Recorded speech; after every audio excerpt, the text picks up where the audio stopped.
Welcome, ladies and gentlemen, to the very first edition of Railroad Ramblings. This is a discussion series where I talk about whatever I think is interesting for North American railroading. And for this first episode, I thought we would talk about the glorious mess that is the Siemens Charger. Will it sink or will it swim? It's looking like they're going to solve the problems. Overall, this is a locomotive that's been around since at least 2016, so it's still fairly new. And they're working out the kinks. The picture seen is of the ALC 42 variant, or the Amtrak Long Distance Charger variant. And they're spread across multiple railroads. Several commuter railroads have some. Metro North just got 2 of their first order, and they've been testing them.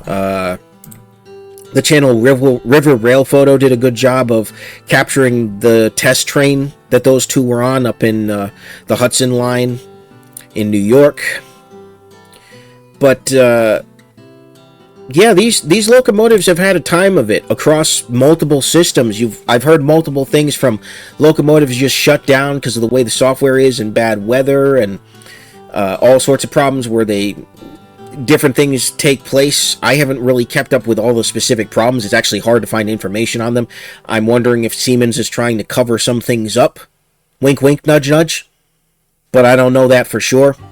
I've heard hearsay of mechanical departments hating them, crews actively avoiding trying to get them on their trains, and all sorts of things. So I don't know what's true and what's not in that sense. I can only comment on what I've seen, and I don't have connections within the railroad industry to be able to say one way or the other. If you do, leave a comment down below what you know the story to be or what you've heard, etc., etc. Let's get this conversation going. But Amtrak is no stranger to locomotives that have failed, or locomotives that have had problems and then the problems get ironed out. There have been several examples of failures of locomotives on Amtrak. The SDP-40Fs, the early EMD locomotives, they had a lot of problems at speed. The whole 6-axle setup wasn't very good for that, and so they ended up getting rid of those in favor of the F40PHs, which are personally my favorite passenger locomotive of all time. There's just something about them. It's the modern F unit. But then as far as other failures are concerned, you had the E60s, which again had problems at speed. They were made for high horsepower, 6-axle setup, very big, beefy locomotive, but it wasn't really well suited for passenger service. And then you had the P30CHs, which I'm not entirely sure what the problems were with those. We can take a look real quickly here, as I have good old Wikipedia open.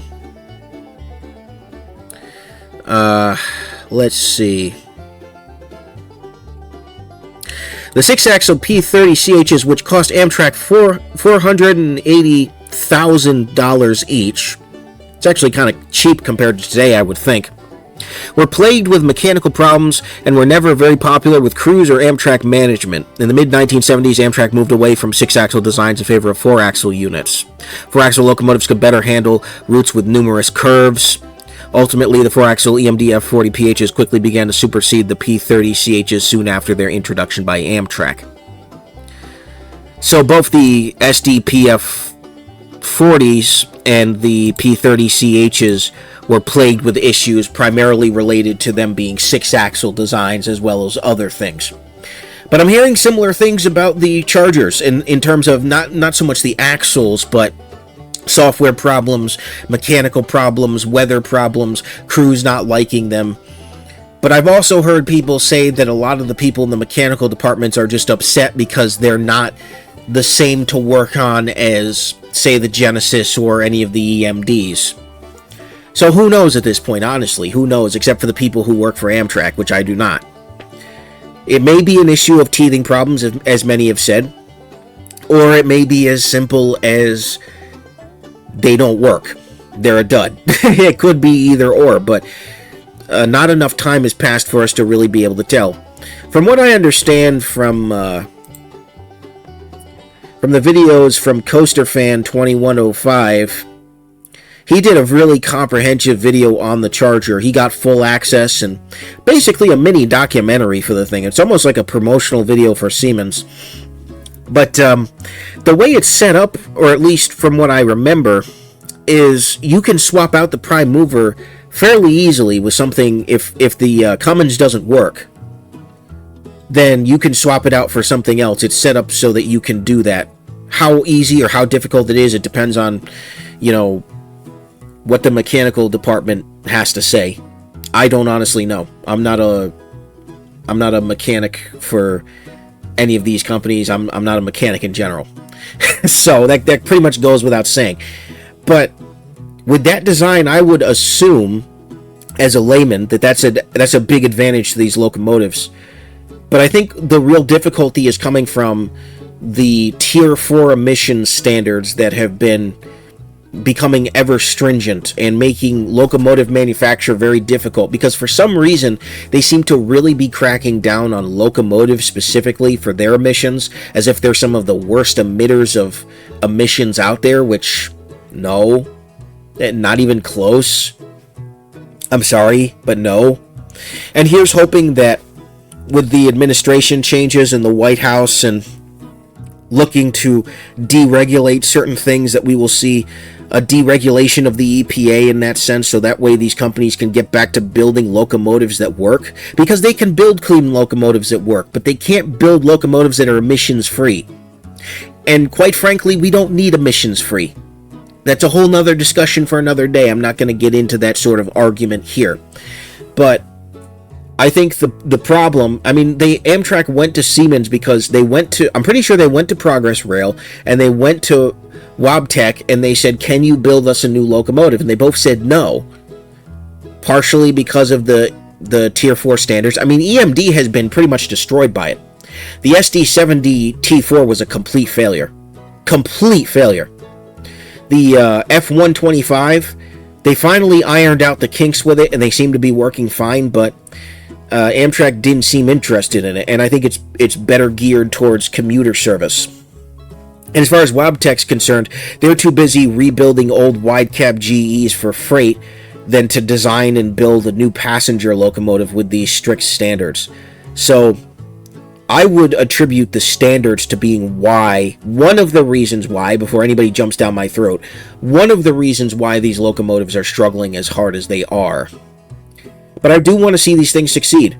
I want to see their problems ironed out, because I would hate to see Amtrak stuck with an order of many of these and just have nothing. At this time, they could probably still cancel some of the orders, but I don't know. It's just a mess. It's a complete and utter mess.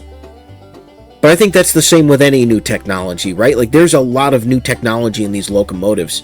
There's a lot of different computer functions and mechanical functions in these locomotives.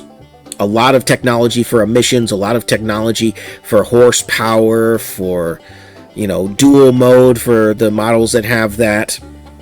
They're very technologically complex machines compared to your P42s, your F40PHs, and everything that came before. It's a whole new era, and we'll have to wait and see if Siemens sinks or swims. Sinks or swims. I can't speak today. I don't know what's wrong with me. I really hope I'm not having some sort of stroke. But, yeah, I want these to succeed. I'm not rooting against these like some people and rail fans actively are. I don't understand that, other than they're new. I want the P42s to go forever. Nothing lasts forever, guys. As much as we want them to. You can restore a car as many times as you want, but at some point, it can't be restored any further without being rebuilt into something new from the ground up. Everything has a shelf life, and I wish more people would understand that. And it's not about how the locomotive looks. I want to be very clear about that. There are a lot of people who want it to fail because it doesn't look right. Guys, that's not what it's about. It's about what works for the crews, what works for the mechanical departments. Does it pull good? Now, I've heard some people say it doesn't pull good. I've heard other people say that it does. No idea. You'd have to talk to an Amtrak engineer, and maybe some will show up in the comments. I don't know. But I know I want these things to succeed, and hopefully there's a positive outlook as to whether or not they'll be able to solve the problems that any of the crews may have. So, thank you very much for watching this first edition of Railroad Ramblings. This has been Orange Cactus Productions. See you further down the line.